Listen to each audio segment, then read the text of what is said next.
Uma ótima tarde, seja bem-vindo ao quarto episódio da série de lives Diálogos e Reconexões.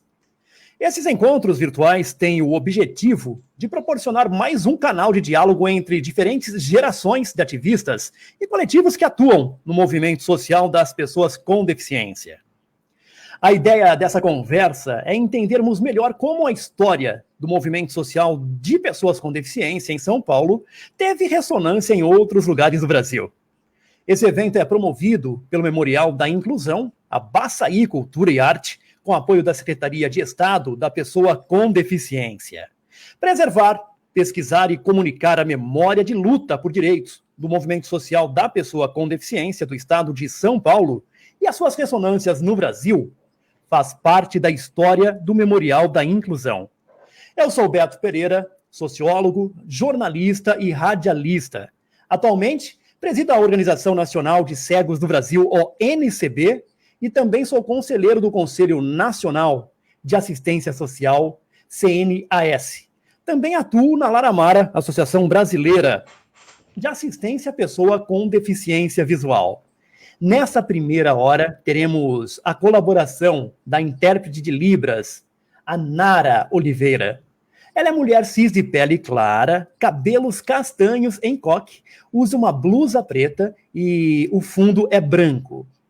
Hoje vamos conversar sobre deficiências invisibilizadas. Qual a conexão com outros segmentos mais reconhecidos do movimento social? Quais são as mudanças que ocorreram com o passar do tempo? E como é a mobilização no Brasil? Para refletirmos sobre essas questões provocadoras, temos a alegria de receber nessa tarde Fernando Vig, também Fatine Oliveira e Lucelmo Lacerda. Uma ótima tarde para você que nos acompanha pelas redes sociais do Museu do Memorial da Inclusão. Daqui a pouco a gente interage também com você online, que se conecta. Então, publique, curta, compartilhe essa nossa live, porque hoje realmente os assuntos são bem interessantes, bem legais, como foram nas 3 primeiras conversas, diálogos e reconexões. Bom, eu primeiramente quero um boa tarde da Fatine Oliveira. Ela é mestranda em comunicação social no programa de pós-graduação da UFMG. Ela também fundou e é integrante do coletivo Ellen Keller, de Mulheres com Deficiência, e também tem um blog, isso mesmo, um blog, que fala o Desbugando. Boa tarde, eu gostaria que você desse o seu boa tarde, Fatine, e também se descrevesse para o ouvinte e para os telespectadores que estão conosco nessa tarde. Na verdade, o blog é o Desbuga, né, Fatine? Não, mas de qualquer... aqui. mas de qualquer forma a intenção é essa, de desbugando mesmo. Bom, obrigada pelo convite, museu. Obrigada, Beto, pela introdução, os colegas que estão aqui também. Bom, meu nome é Fatine Oliveira, eu sou uma mulher negra de pele clara, eu tenho cabelo curto, estou usando um batom vermelho, uma blusa florida. Estou dentro de um quarto e no fundo tem uma parede azul com alguns armários na parede. Então, obrigada, Beto, pela introdução. Nós que agradecemos, Fatine, direto de Belo Horizonte, capital de Minas Gerais. Conosco também está o Lucelmo Lacerda, ele é doutor em educação pela PUC de São Paulo, com pós-doutorado em psicologia pela UFSCar e pesquisador em autismo e inclusão. Leciona na especialização em aba do CBI Miami. Professor Lucelmo, que prazer em tê-lo conosco. Se descreva, dê o seu boa tarde. E o senhor fala com a gente de qual lugar do Brasil ou do mundo, professor Lucelmo? Olá, boa tarde, Beto, tudo bem? Boa tarde a todos que estão aqui presentes. É um prazer enorme estar aqui. Fico muito agradecido pelo convite. Meu nome é Lucelmo Lacerda, eu tenho cabelo preto, longo acima do ombro, tenho barba, pele clara, estou com uma camisa branca e atrás de mim, eu estou no meu quarto, que é um escritório, e atrás de mim tem uma estante com livros e os bonequinhos de alguns cientistas aqui, o Einstein e o Skinner. E eu estou falando da cidade de São José dos Campos, São Paulo. Vale do Paraíba.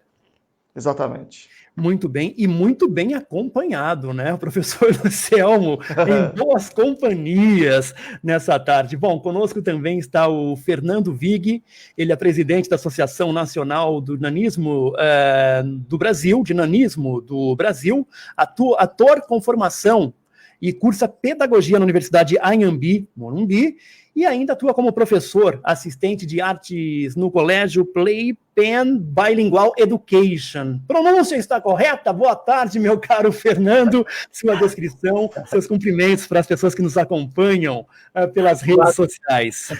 Boa tarde, querido Beto. Boa tarde a todos que estão acompanhando a gente, a esses ilustres colegas que estão aqui, a Nara. Quase, mas assim, 95%, Playpen Bilingual Education, né? Uma escola bilíngue no Cidade Jardim, e eu dou assistência à professora de artes lá. Eu tenho nanismo, tenho 38 anos, sou mulato, cabelo encaracolado preto curto, barba preta, preenchendo o rosto, porém curta, e estou na frente do meu guarda-roupa. Aqui a internet pega melhor, então eu quis garantir, branca, e eu estou de camiseta preta. É um prazer estar aqui, muito obrigado pelo convite, Memorial da Inclusão aí, top. Tamo junto. Muito bom. Gostaria, para começar aqui o nosso bate-papo, de trazer já uma pergunta, uma reflexão, para que a gente possa dar os primeiros passos nessa conversa sobre passado, presente e, de alguma forma, também sobre o futuro. Gostaria muito que vocês falassem um pouco sobre as trajetórias de vocês no movimento social de pessoas com deficiência e das especificidades das deficiências que vocês possuem ou as quais vocês representam. Eu começo com o professor Lucelmo. Tá joia. A sua trajetória e um pouco das especificidades, professor. Perfeito. Eu, em 2008, tive um filho e um pouco depois, né, por volta dos 2 anos, a gente começou a ir aos médicos, verificar que havia no desenvolvimento dele uma série de alterações, e aí, por volta dos 3 anos e meio, nós descobrimos que ele tinha o transtorno do espectro autista, que é uma condição, uma deficiência que a gente não tem um exame, né? Então a gente precisa de observar esses comportamentos que vão aparecendo no decorrer do tempo, né? É uma observação clínica.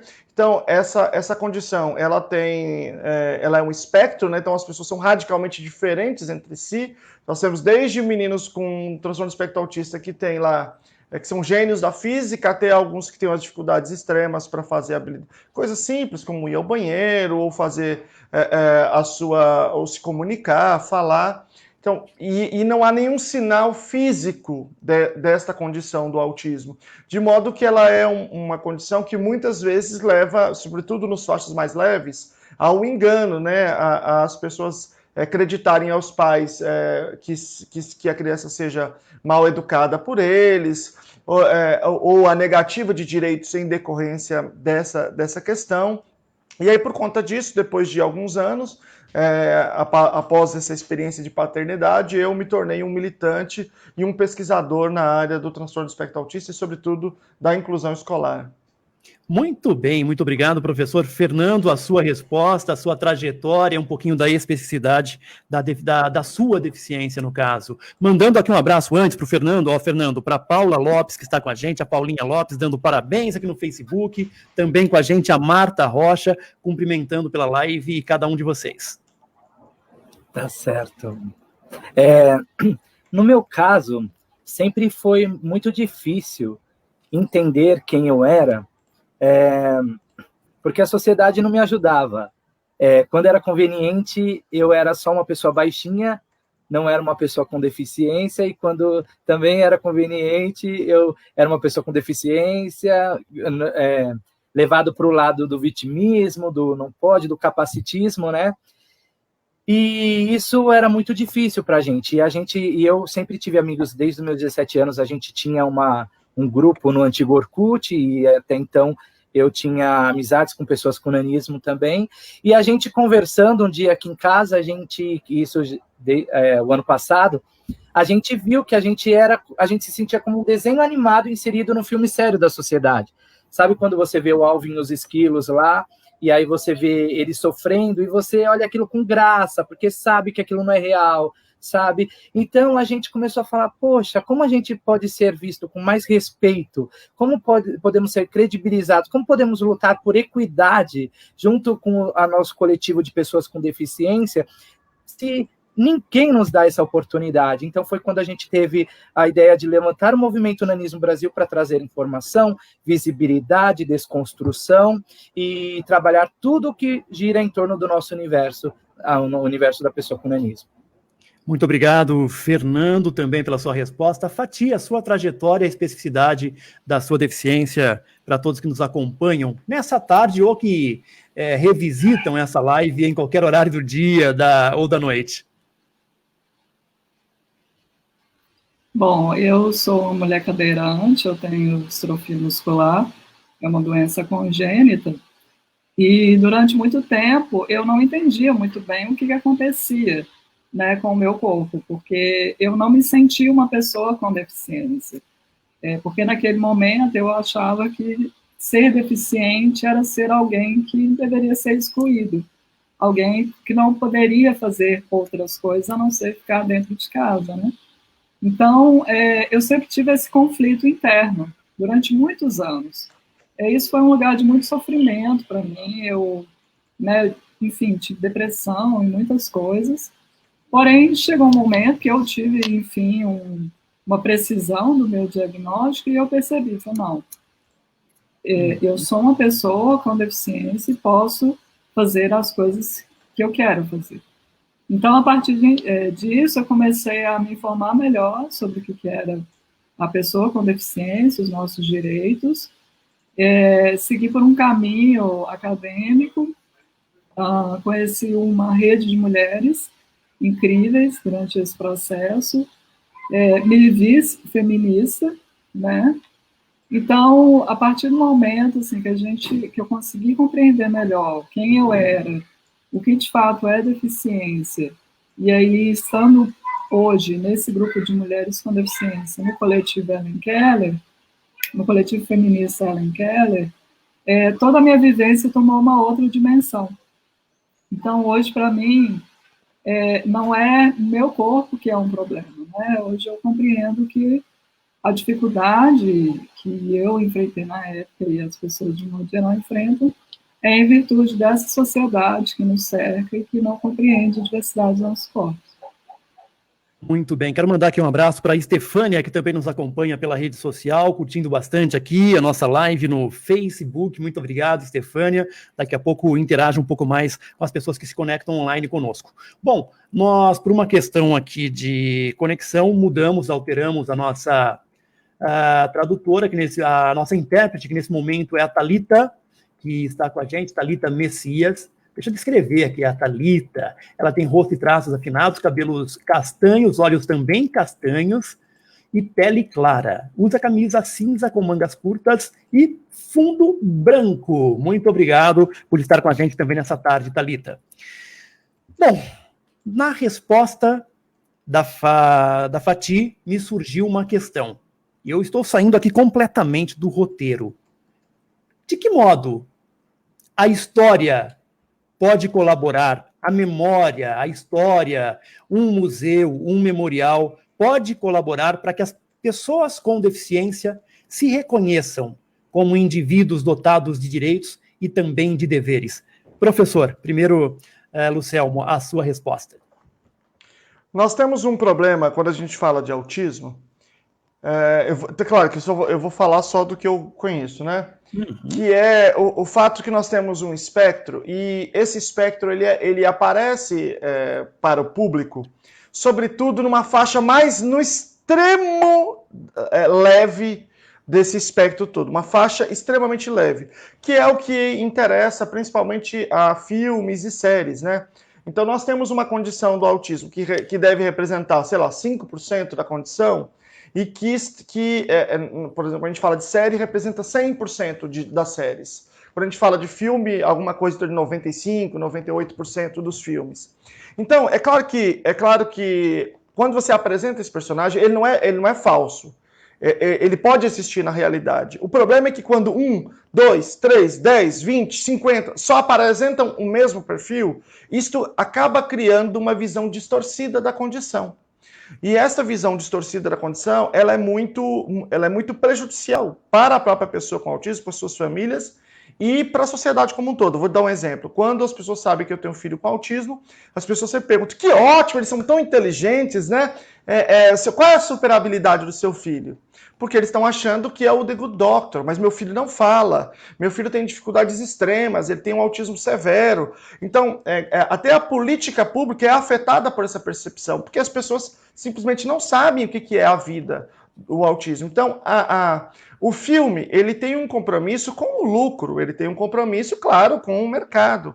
O Memorial da Inclusão é um equipamento público comprometido com as pessoas com deficiência, comprometido com a sociedade, né, é um bem público, ele tem as condições, por estar fora do mercado, de apresentar uma visão realista deste fenômeno, de apresentar uma condição diversa dentro desta própria diversidade da deficiência, e nesse sentido ele tem uma contribuição muito grande para que a percepção da sociedade seja mais parecida com um quadro mais realista, né? Para evitar esta distorção. Porque quando eu quero evitar, eu vou aonde? Então, eu tenho o memorial, que é, digamos assim, um referencial já estabelecido, consolidado, que é de confiança da sociedade, que pode apresentar uma visão que não represente essa mesma distorção.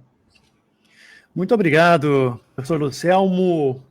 Gostaria de ouvir agora também o Fernando sobre esse assunto, Fernando. E aí é importante, porque você já até colocou na sua primeira resposta um pouco disso, e até a camiseta que você veste aí fala um pouquinho sobre isso, como os outros, né, veem a deficiência, mas aqui nós estamos aprofundando um pouco mais, como o outro, né, nos veem enquanto pessoas com deficiência, mas como que a história, a memória pode fazer com que também nos enxerguemos, enquanto pessoas com deficiência, indivíduos dotados de deveres e de direitos. Fernando?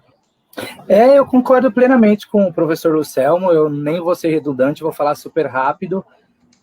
Eu acho que, assim, a história que o Museu da Inclusão traz, para que a gente sempre lembre, né, mostra para a gente os absurdos que eram cometidos na época e traz a consciência em várias épocas e traz a consciência a gente hoje que a gente também pode estar cometendo esses absurdos, que lá na frente pode ser considerado absurdo também.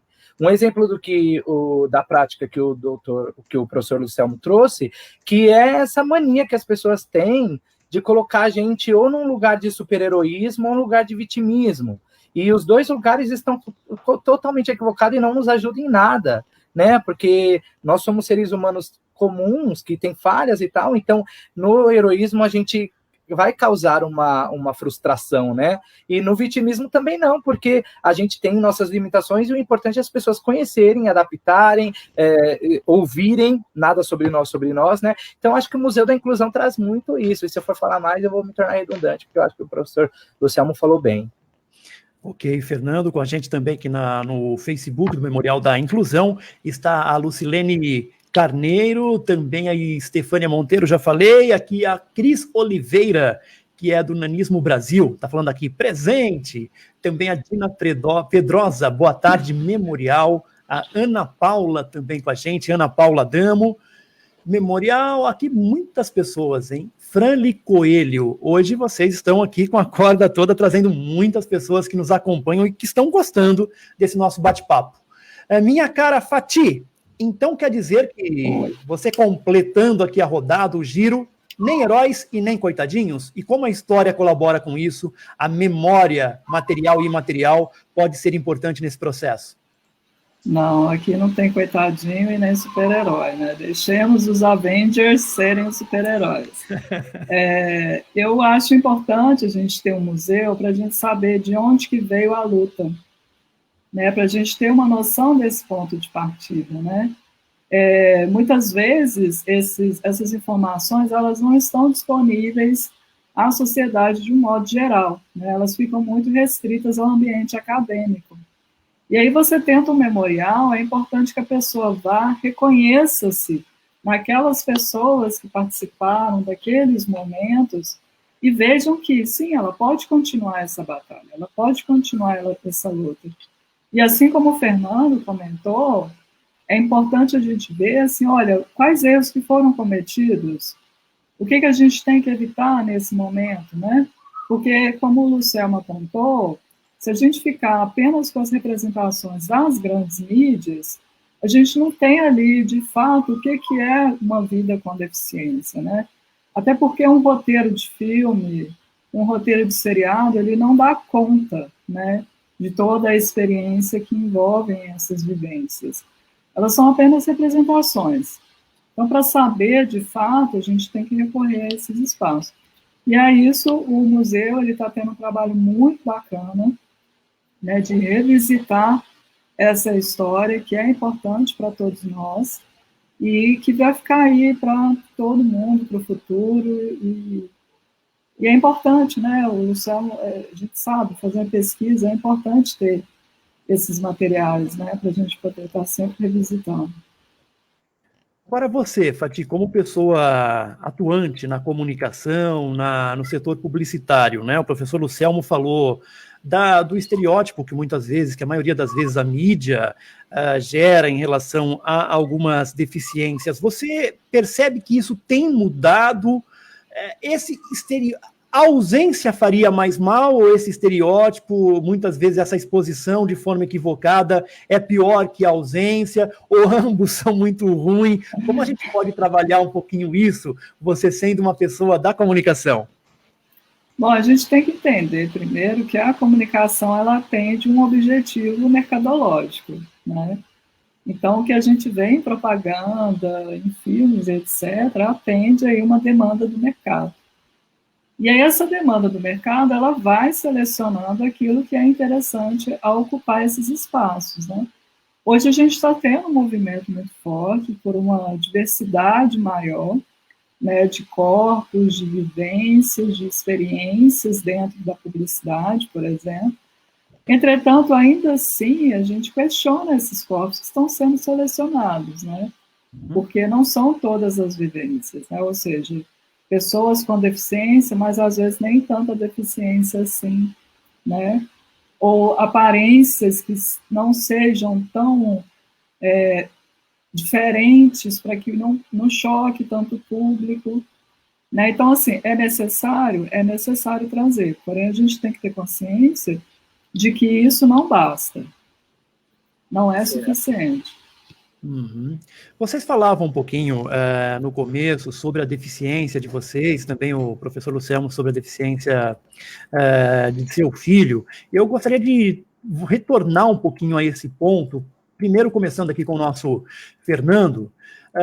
Essas condições da deficiência, no seu caso do nanismo, Fernando, sempre foram entendidas como deficiência ou não? E, se não, quando elas foram reconhecidas e de que forma esse processo de entendimento tem ocorrido ao longo dos anos, ao longo do tempo? Não eram reconhecidos como deficiência, não, e entrava justamente naquilo que eu estava comentando, porque não era conveniente, era mais um grupo onde algumas pessoas que falavam sobre nós sem a gente, né, determinou que não éramos pessoas com deficiência, já que a gente não tinha, na sua grande maioria, tínhamos o intelecto preservado. A questão é assim, a gente sabia, como a Fatine falou aí, a gente conhecia as nossas histórias. E uma história bem breve, assim, para vocês entenderem o que acontecia, que fez com que a gente se unisse e fosse para a luta. Uma amiga nossa, hoje, a Cristiane, uma empresária hoje, ela morava numa cidade de interior, costureira, e aí entrou uma grande fábrica entrou na cidade, e ela e suas amigas queriam ir trabalhar.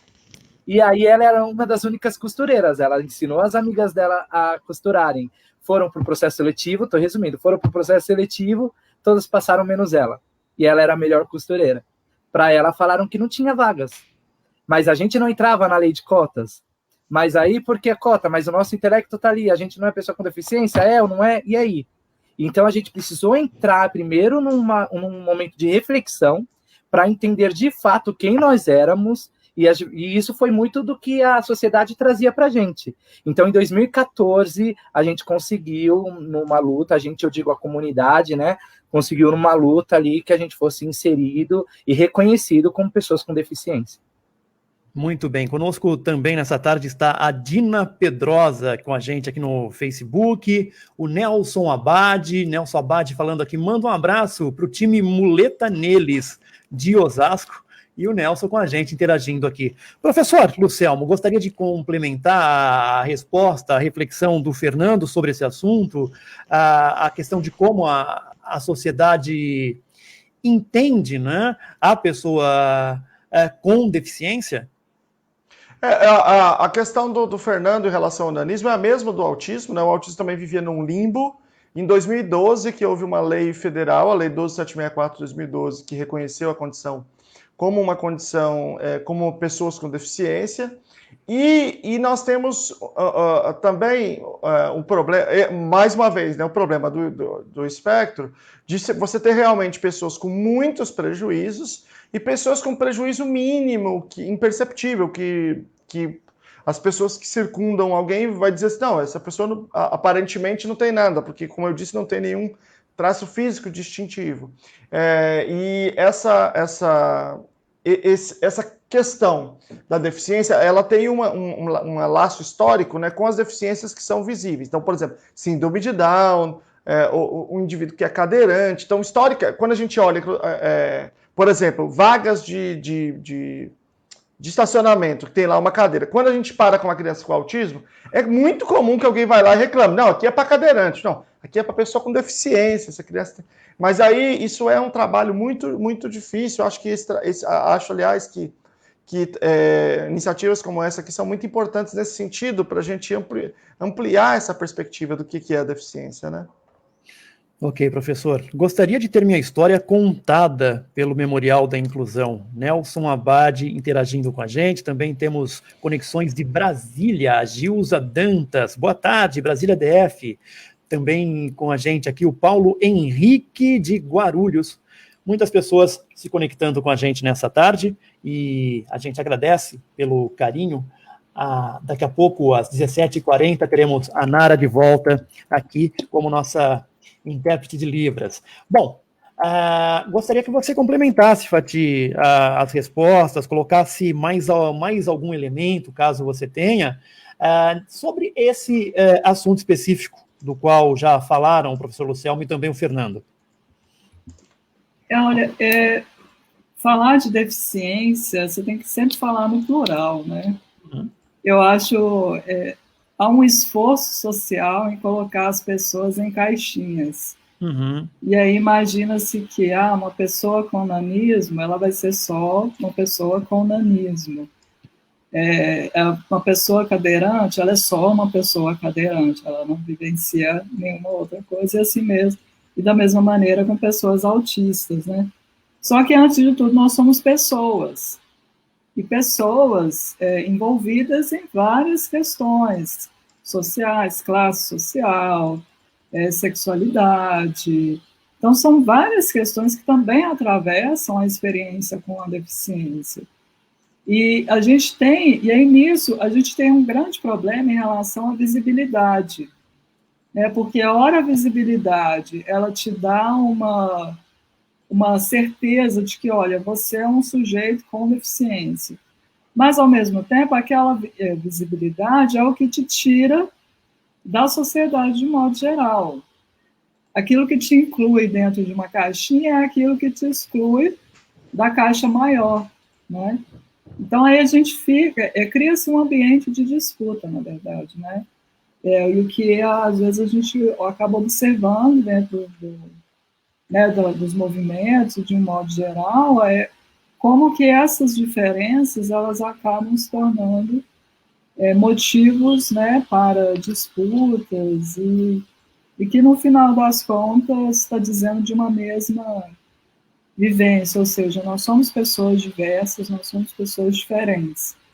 Então, você acredita que, tratando a questão das deficiências, das suas especificidades, a partir do olhar de que todos nós somos pessoas, essa questão das especificidades já fica mais fácil de ser superada, Fati, é isso? Eu acho, Beto, que se você der conta de que pessoas têm várias especificidades, automaticamente, vou usar esse termo que é horroroso, mas automaticamente você vai dar conta de que aquela deficiência, ela tem as especificidades dela. Eu, enquanto mulher com deficiência cadeirante, eu tenho um tipo de vivência, sendo cadeirante, que é diferente da vivência de uma outra mulher que também é cadeirante.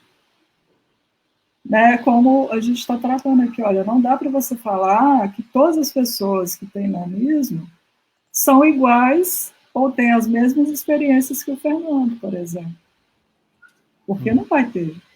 Né? Com certeza.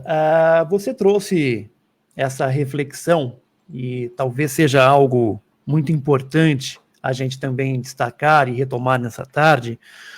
Como que vocês analisam a história? Quando se conta a história das pessoas com deficiência no Brasil, ou dos movimentos, há a deficiência A, B ou C que se sobressai em relação à outra? Vamos aprofundar um pouquinho mais nesse tema, professor Lucelmo.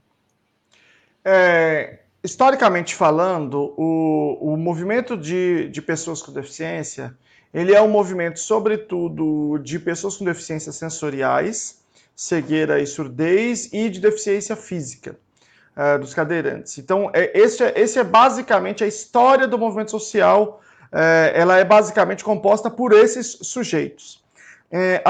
A deficiência intelectual, as deficiências intelectuais, vamos dizer assim, né? A deficiência intelectual e o autismo, por exemplo, são condições muito mais complicadas desse ponto de vista. Você tem uma história que é totalmente à parte. Né? É como se eu tivesse... E eu estou falando isso em termos de literatura científica, eu estou falando isso em termos de ter literatura mais jornalística, né? Você tem um conjunto de estudos sobre a história da deficiência e outro diferente sobre a história do autismo e da deficiência intelectual. Esse é um problema, não do ponto de vista, não é da literatura que é o problema é do ponto de vista da unificação das pautas e de alguns desentendimentos que são fundamentais que a gente discuta, que é principalmente o seguinte, o de que grande parte dessas pessoas com essas deficiências não são capazes de representar a si mesmas no contexto do movimento e de toda essa discussão. Por quê? Porque, por exemplo, uma parte deles não consegue falar ou entender a fala, não consegue entender a linguagem. E isso põe os pais numa condição de discussão, numa condição de luta, né? Mas como historicamente havia um assistencialismo dos pais das pessoas com deficiência também física e sensorial, então no decorrer do tempo foi se constituindo uma leitura de que a própria pessoa com deficiência representa a si mesma. Só que isso não é possível em pelo menos certas faixas das deficiências mentais. Então a gente tem um problema aí epistemológico, um problema da produção desse conhecimento, como é que a gente compreende essa deficiência, como é que a gente entra em acordo aqui, reconhecendo que nesses casos a gente precisa dialogar com os pais, e os pais são aqueles que não têm conflito de interesse com essas crianças, com essas pessoas. Então nós temos histórias diferentes, mas nós precisamos construir uma história unificada.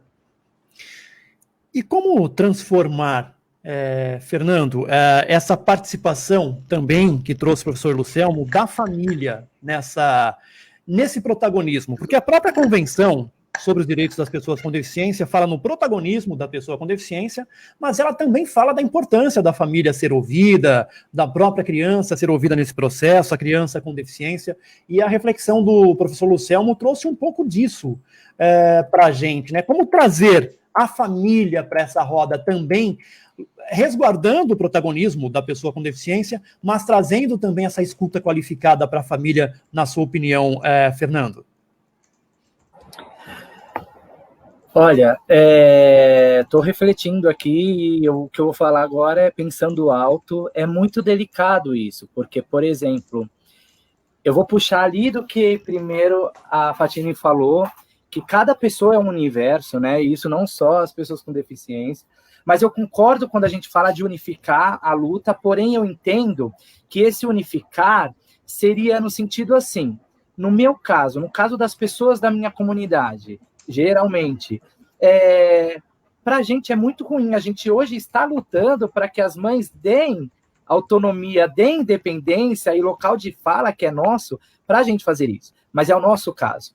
No caso, por exemplo, do Lucelmo, o que a gente faz aqui na nossa equipe, na nossa comunidade, porque a gente trabalha também a diversidade na diversidade, dentro da diversidade, porque a gente tem que começar em casa isso, é chamar o Lucelmo, por exemplo, se eu sou uma escola que vou receber o filho dele, ou se eu sou, não sei, é chamar o Lucelmo e falar assim, olha, como é a comunicação? Eu posso me dirigir diretamente a ele? Quais que são os pontos? E entender aonde eu posso ter uma relação ali direta com ele, até mesmo porque isso ajuda a me desenvolver como ser humano e a desenvolver o filho do Lucelmo também, enquanto inserido numa sociedade, que é o que a gente quer, e, ao mesmo tempo, respeitar as limitações, porque existem.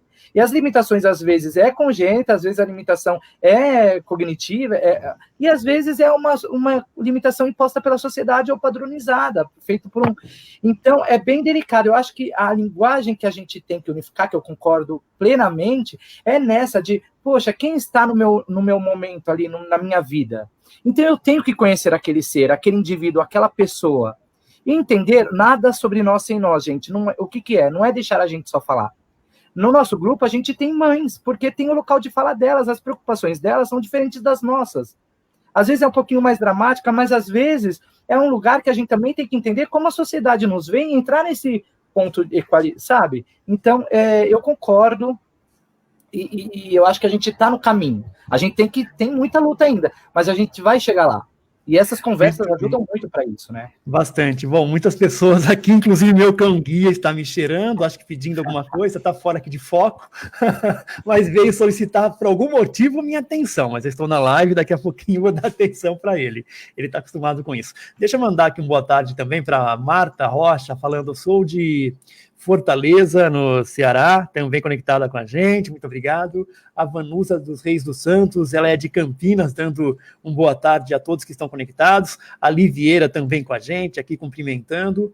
Nilza Ramos também dando um boa tarde. Cheguei agora do trabalho, um pouquinho atrasada, e dando risadas aqui, gostando também. A Ida Célia também falando aqui sobre o movimento que aconteceu pelo protagonismo das pessoas com deficiência. Muita interatividade, muita participação. Eu só lamento que essa é a nossa última live da série. Ô Júnior, Renata, ô Toninho da Baçaí, vamos colocar mais umas 6 ou 8 aí no pacote, porque tem assunto para a gente destrinchar ainda, hein? Fati, gostaria de complementar as respostas do Fernando e também do professor Lucelmo sobre esse tema? Eu gostaria, e eu acho que você vai puxar a minha orelha, porque eu acho que eu vou passar. Não, tudo bem. Então vou explicar. Enquanto você dá a resposta, eu vou me levantar um pouquinho, talvez apareça aqui um fundo meio solto, para liberar aqui o Terry para tomar a aguinha dele, tá bom? Vamos lá, mas estou ouvindo vocês. Tá jóia. Não, porque eu queria explicar um ponto que até o Lucelmo introduziu, e, de fato, né, eu acho interessante estender só um pouquinho, assim, em relação à luta das pessoas com deficiência, né, no começo, aí eu vou falar um pouco dos estudos da deficiência, só para a gente chegar nesse ponto que o Lucelmo e o Fernando comentaram. Assim. A gente, né, teve lá todo um movimento, a gente fala que teve um primeiro movimento de pessoas com deficiência, né, que fundaram o campo aí dos estudos da deficiência. Então, esse campo, esse primeiro momento, eram compostos realmente por pessoas, né, com deficiência, como o Luciano colocou, né, cadeirantes, pessoas que tinham uma outra visão sobre a autonomia, né. Então, essas pessoas, elas invisibilizaram muitas vivências de pessoas com deficiência de fato.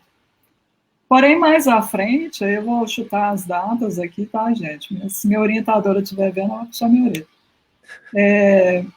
Mas por volta da década de 90, a gente teve contribuição de várias cuidadoras com deficiência, mulheres com deficiência também, que trouxeram uma ética do cuidado. E aí era o ponto que eu queria falar. A ética do cuidado, ela vem para poder cortar essa ideia de autonomia, né? Até porque pensar em autonomia dessa maneira é um pensamento muito capitalista, né? São corpos autônomos, pessoas capazes de produzir, pessoas capazes de trabalhar.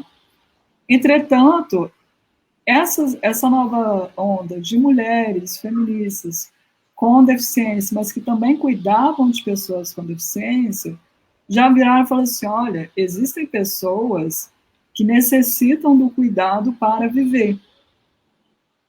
Ou seja, é necessária a presença de alguém para auxiliar essa pessoa a realizar as suas tarefas, para que ela tenha a possibilidade de participar da sociedade, politicamente, no lazer e etc. Então, assim, a gente tem, dentro desses estudos da deficiência, essa mudança de paradigma. Então, a gente não trata só deficiência como um lugar da pessoa autônoma. E é esse esforço que a gente tem que fazer. Ou seja, nós temos, sim, pessoas com deficiência que têm condições de falar por si, têm condições de atuar na sociedade, etc. O nada de nós sem nós, ele vem para dizer o quê? Olha, há o lugar do cuidado. Essa pessoa vai precisar do cuidado. Mas é necessário que este cuidado não tire dela a possibilidade de fala. Ao contrário, é necessário que este cuidado venha para que ela exerça a sua possibilidade de fala. E uma coisa que vocês dois colocaram, e eu acho muito importante, eu acho que é um momento em que a gente tem que exercitar isso, que é o quê? É não nos privarmos dos encontros. A gente tem que aprender com os encontros, a gente tem que aprender com as trocas, sabe? Então, eu acho que é necessário um diálogo constante das pessoas com deficiência, com as famílias de pessoas com deficiência, e principalmente com os representantes das pessoas com deficiência, porque deficiência é um assunto que não se esgota em conceitos, porque é um assunto que ele está em... A sociedade se transforma a cada momento. Então, a cada momento, a gente tem novas realidades. Então, assim, o que eu queria trazer, complementando a fala dos colegas, é sobre essa ética do cuidado. Então, a gente defende que a interdependência é uma condição humana, portanto, é um direito humano. E aí entra naquilo que o Luciano tem dito, do caso de pessoas com autismo que necessitam de um cuidado, né, necessitam de um acompanhamento. Então, é importante, né, ter isso, assim, um acompanhamento, uma interdependência que é comum a todos. Muito bem. Muito bem. E olha só a qualidade dos nossos debatedores. Ela avisou a fatia, vou me estender um pouco mais. Isso é deixar o mediador muito tranquilo, muito à vontade, porque às vezes a gente tem um trabalho, viu, pessoal? Mas é gostoso. Ela é educada, ela. Todos vocês estão indo muito bem aqui, sendo muito elogiados pelas nossas redes sociais aqui do Museu do Memorial da Inclusão. A Ida Célia, já mandei um abraço aqui para ela.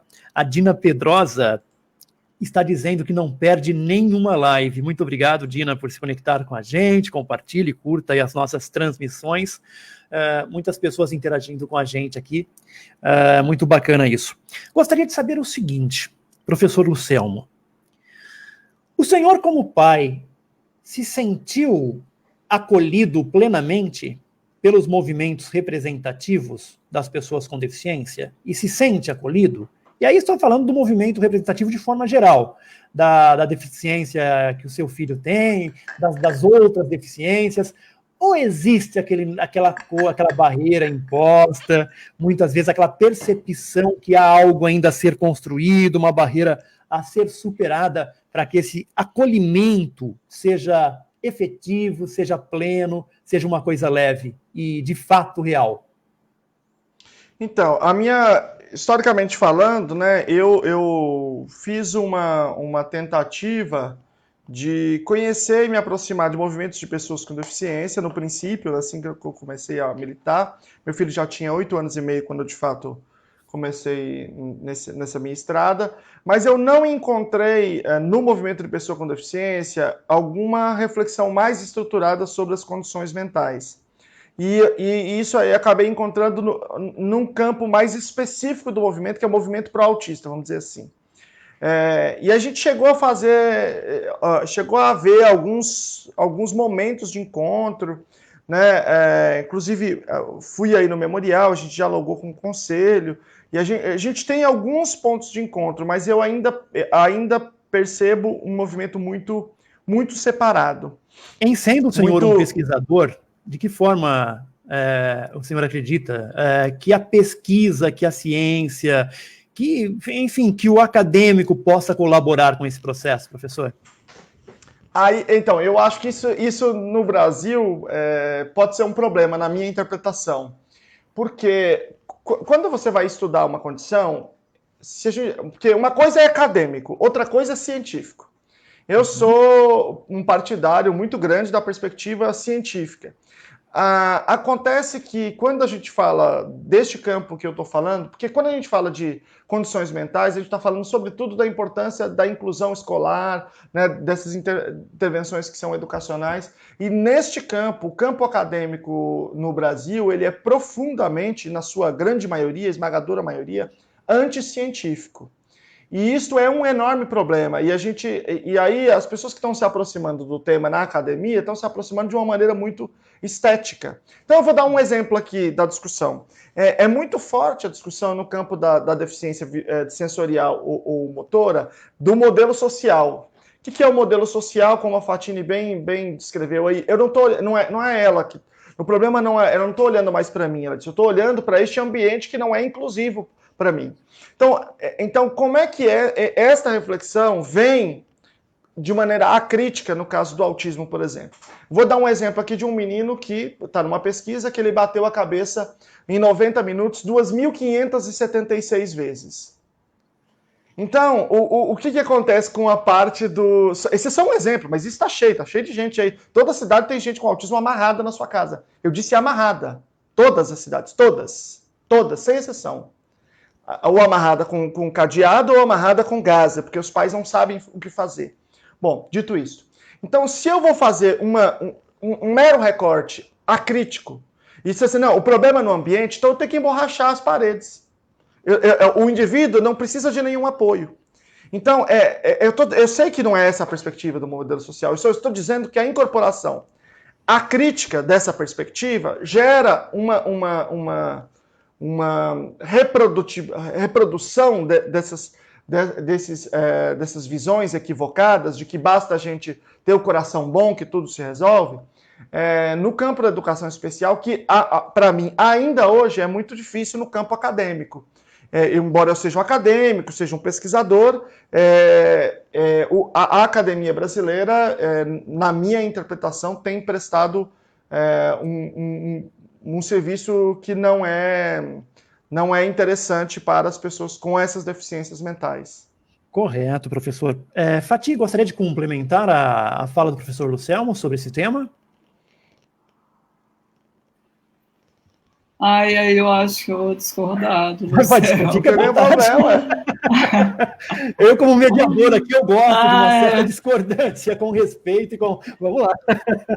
Deixa eu só dar um toque aqui, ó. Antes de você discordar do professor Lucelmo, a Eliane Carmo Meira, que é mãe do Matheus, ela não falou, mas eu sei que ela é mãe do Matheus, eu lembro das pessoas, me lembro bem, está adorando aqui a live, mandando um abraço para o professor Lucelmo e para todos. Fique à vontade, Fatih. Momento polêmico, né, da conversa. Não, eu só fico um pouco preocupada com algumas questões, porque quando a gente fala da deficiência, de um modo geral, e eu tenho certeza que você sabe disso também, há um grande receio da gente cair muito na questão médica da deficiência e esquecer da questão social. Isso, assim, é uma coisa que a gente tem lutado durante anos e anos e anos para evitar isso, porque esse discurso, assim, muito científico, né, eu não estou aqui desmerecendo o seu trabalho, eu estou, né, enfim, acho que você está entendendo. Esse discurso, ele cai muito nessa linguagem médica. A gente sabe que tem que ter a parte médica. A gente reconhece isso, né? Até a própria LBI fala isso, né? A gente tem que fazer uma avaliação biopsicossocial. Então, o que muitas vezes acontece é que esse tipo de pensamento traz a deficiência para um lugar que já é carregado de estereótipo. Eu compreendo quando você quer dizer que a gente tem uma vivência, né, da pessoa autista de um ponto que você está dizendo aí, que você citou bem, né? Pessoas que se... Enfim, você sabe explicar melhor o termo do que eu. Mas ainda assim a gente tem que pensar nessa questão social. Por exemplo, existem famílias, como você disse, famílias que mantêm essas pessoas amarradas dentro de casa. Então, a questão ali, essa família, ela está carente de uma série de outras coisas que não apenas essa compreensão da deficiência, sabe? Então, assim, por isso que eu acho que entra o social, entende? E aí eu acho que me preocupa quando a gente cai muito, por um lado, tipo, vamos valorizar dados apenas, e vamos esquecer essa parte. Eu acho que, na verdade, a gente tem que juntar os dois. Talvez você esteja trazendo o conceito do biopsicossocial, né? Exatamente. Fernando, meu caro, como que é esse acolhimento? Vamos lá, você quando visita, de repente, uma associação ou se depara com um movimento de pessoas com deficiência visual, ou as pessoas com deficiência visual chegam até a sua organização, a sua entidade, rola assim uma empatia de modo bem direto? É fácil ou você não percebe muitas vezes uma pessoa com uma deficiência específica ou um segmento, você acha que muitas vezes apresenta uma dificuldade muito grande de se colocar no lugar do outro, de fazer esse receptivo mais inclusivo? E aí, como aproximar a ciência do social?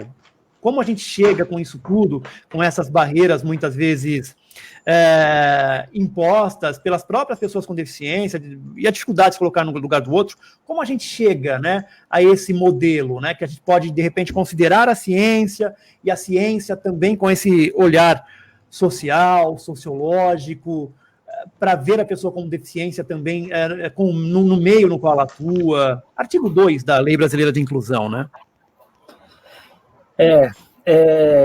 São várias lutas, né? E a gente acaba sendo obrigados a escolher quais lutas a gente vai travar, né? Qual a gente vai enfrentar. Prioridade, né? Olha, eu vou te falar especificamente falando do nanismo, rola empatia com as outras pessoas com deficiências físicas. Um pouco, né? Mas com as outras deficiências não rolam, porque eu acho que a gente está tão num mundo de misticismo, os anões da Branca de Neve, o anão do Senhor dos Anéis, aquela coisa, eu vou passar a mão, porque eu não sei se vocês sabem, mas passam a mão em mim, à torta e direito na rua, porque falam que dá sorte, sabe? Não sabia. Perguntam para mim, eu tenho uma mãe que tinha eu tinha uma mãe que tinha nanismo e faleceu, e fazem uma piada repetitivamente para mim que anão não morre. O que acontece com o anão? Né? Tiram fotos da gente. Eu um dia fui passear com a minha família, eu tenho até esse relato no meu Instagram, felizes para um parque aqui na Moca, e eu, minha esposa que tem nanismo e minha filha que não tem nanismo, que tem 9 anos, mas tinha 8, e um cara pegou com flash na nossa cara, tirou foto e saiu andando olhando para o celular, analisando a foto. sem nos conhecer, sem... Então, assim, a gente está num campo muito diferente. Eu acho que até dentro da nossa diversidade, a gente tem que trazer essas informações. Eu vou falar da nossa responsabilidade, não vou falar da responsabilidade deles. Para quê? Para desconstruir, gerar empatia e tudo isso. Agora, indo para o geral, o coletivo, né? Eu acho que eu volto para aquilo que eu falei, concordando e discordando do professor Luciano, concordando e discordando da Fatini, são universos. Eu acho que a gente tem que ir para um campo de humanização, que os dois falaram isso, mas de uma forma um pouco diferente, onde a gente entenda as necessidades, mas eu acho que a gente, aí eu concordo um pouquinho mais com a Fatini, eu acho que a gente tem que ir mais para o lado hoje, para a gente continuar avançando, para o lado do empoderamento, da independência até onde dá, onde pode, e da autonomia, e de, sabe, até, e assim, e não é desmerecendo também, por favor, mas eu acho que eu como pai eu posso dizer, sabe, e eu tenho meu local de fala como pai da minha filha. Eu tenho vezes que acontece coisas com ela que eu fico muito mais assim do que ela mesmo. E não está errado, são locais de fala. Eu acho que todos esses locais têm que ser escutados. Eu, quando eu estou aqui ouvindo o professor Luciano como pai, eu me coloco no lugar de escuta e aprendi um monte. Essa realidade eu desconhecia. Então, até onde, sabe, eu tenho que ser desconstruído? A gente, partindo do princípio que somos todos preconceituosos em desconstrução, o problema é quando você sabe que é preconceituoso, finge que não é, e não quer saber, e é assim, eu sou assim, pronto, ninguém vai mudar. Quando a gente sabe que todos nós somos preconceituosos em desconstrução, a gente já está meio caminho andado nesse negócio de colocar no lugar de escuta, porque a minha realidade é diferente, que é o que a Fatini falou, é diferente do outro, e aí? Então, a unificação da voz é isso, respeitar os universos, conhecê-los. E eu começo pelos que estão à minha volta. Se eu tiver um relacionamento com o professor Luciano, eu vou aprender e eu vou ter que me colocar no lugar de escuta para entender qual é esse universo que me une com o filho dele e, ao mesmo tempo, mostra o quão diferentes nós somos, as necessidades diferentes que nós temos. A minha é mais de respeito, de não me olharem sem eu mexer minha cara e darem risada, aonde quer de ver dedos apontados na minha cara. Falam que mimimi é a dor do outro que a gente não sente. Porque não existe mimimi, na minha opinião. Não existe mimimi. Existe eu entender o que o outro sente. E se eu não sentir, aí eu entro com a empatia de falar, mas você tem o seu local de fala, eu não posso desmerecer, não posso... Então, eu acho que é isso, assim, sabe? A gente ir para esse lado da humanização em primeiro lugar. Né? Para depois a gente ir continuar na nossa luta aí. Eu posso só falar uma coisinha?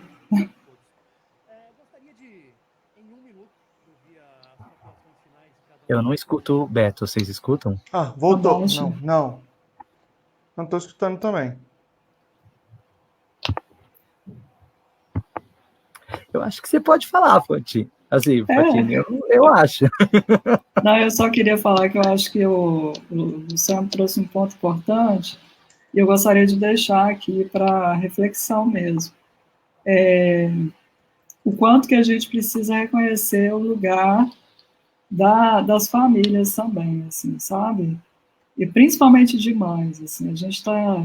Muitas mães de pessoas com deficiência são esquecidas e a gente também tem que pensar nelas, assim, sabe?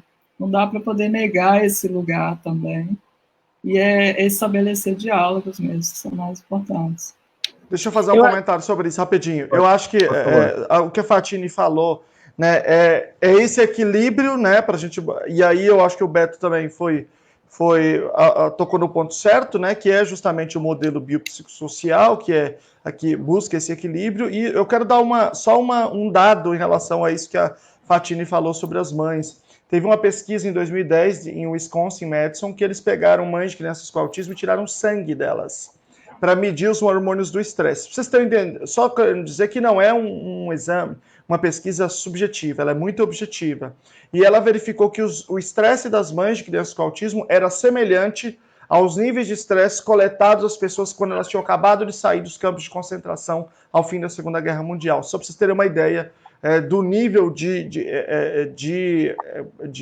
emocional dessas mães e como é que a gente precisa acolher e apoiar essas mães. E apoiar essas mães, há evidências disso, né, de que apoiar, que quanto mais equilíbrio elas têm, tanto melhor para o próprio desenvolvimento das crianças também.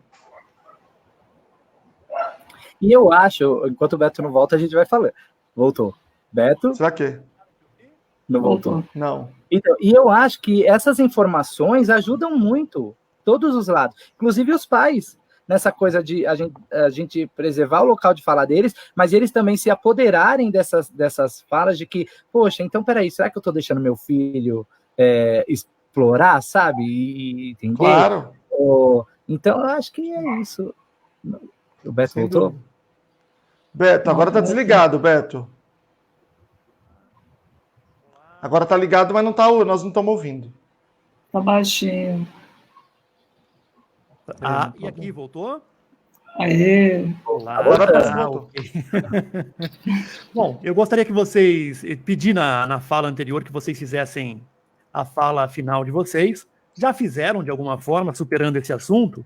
Gostaria que você rapidamente se despedisse e fizesse aí em 45 segundos, Fatini, suas considerações finais nessa tarde e pedindo desculpas aqui pelo probleminha. A gente usa, às vezes, um monte de equipamento e um botãozinho, às vezes uma configuraçãozinha que foge, deixa a gente nessa saia justa, mas live, é ao vivo, em grandes emissoras isso acontece, aqui também algumas vezes pode acontecer, né? Você saiu muito bem, Beto.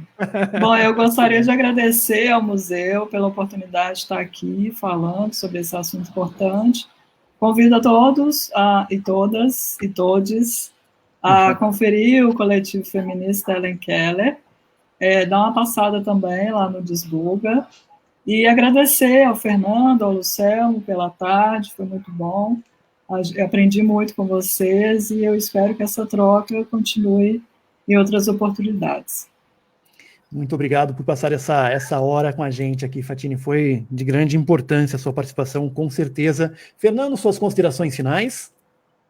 Só vou complementar, assim, muito obrigado a todos vocês, ao Memorial, ao Beto, a Nara e a Thalita, Lucelmo e Fatini, sou fã de vocês, já agora, da AFA eu já conhecia, e eu acho que, assim, vocês que estão ouvindo, o melhor começo, sabe, é tanta coisa, né, e o melhor começo é a gente se informar, é a gente, poxa, vou ver lá o que o professor Lucelmo fala nas redes dele, nas palestras dele, o que tem no blog da Desbuga, da Helen Keller, das mulheres, e no Nanismo Brasil, sabe, já deixando a propaganda, @nanismobr, sigam lá, mas é porque é o melhor começo, sabe, para a gente não evitar cada vez mais o capacitismo, que é o preconceito específico às pessoas com deficiência, né, como a homofobia é para pessoas LGBTQIA+, como o racismo é para as pessoas negras, capacitismo é o preconceito direcionado às pessoas com deficiência, e entender que se a gente fala, se a gente luta, se a gente levanta uma causa, tem motivos, tem história, né? E obrigado mais uma vez, é isso. Muito obrigado, Fernando. Professor Lucelmo, suas considerações finais, despedidas para todos que acompanharam nossa live nessa tarde, comecinho de noite de segunda-feira. Eu só quero agradecer aqui a todos, o Fernando, a Fatini, a Nara e a outra tradutora aqui, desculpe, eu não me lembro o nome. A Thalita. A Thalita, muito obrigado, Thalita. Obrigado, Beto, pela mediação, foi muito legal. Eu acho que esse espaço e esses espaços, né, tem que se reproduzir, e eu fiquei muito feliz também de poder, como o Fernando falou, né, ouvir outros lugares, aprender sobre outras coisas. Então, acho que isso é o mais substancial que a gente tem aqui para a gente conseguir caminhar juntos aqui para frente. Um grande abraço. Muito obrigado, professor Lucelmo. Muito obrigado também a Fatini Oliveira e ao Fernando, que participaram conosco nessa tarde. Nossas intérpretes, a Nara e também a Thalita, ao Rodolfo, a Priscila, toda a equipe técnica, a Raiz, é isso? Também o Júnior, ao Toninho da Baçaí, a todos do Memorial da Inclusão, da Baçaí Cultura e Arte, da Secretaria de Estado da Pessoa com Deficiência. Diálogos e reconexões. Com certeza, nessas 4 lives, nesses 4 episódios, falamos sobre a história, o presente e o futuro. E fizemos história. Foram 12 convidados ao longo dessas 4 semanas, que falaram de inclusão, acessibilidade, respeito à diversidade humana, ativismo, militância da pessoa com deficiência em São Paulo e no Brasil.